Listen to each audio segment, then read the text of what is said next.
Global meditations दी थी, वो 2 बार रात को और 2 बार दोपहर में। तो मैंने रिक्स के लिए लेती हूँ और माशाल्लाह से मेरा रिक्स खुल गया। इसको लेने से मेरे घर में 25 केजी आटा आया है, क्या बात है। 5 केजी देसी घी आया है, 4 किलो बेसन आया है।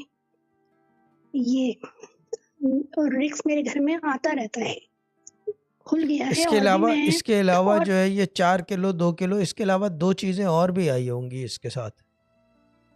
जी आई हैं वो 112211 फ्रिज के ऊपर लिखा था, तो उससे जो है फिश आई है 4 केजी।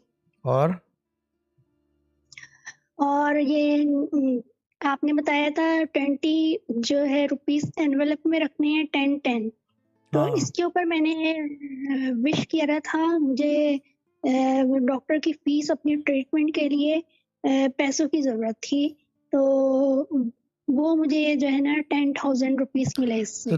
दो चीजें ये हो गई हैं, बाकी छोटी छोटी चीजें आई होंगी, मगर 2 मेन चीजें ये थी कि जो झलक थी वो कुछ और हाँ, थी, 2 एक चीजों की थी एक मेन।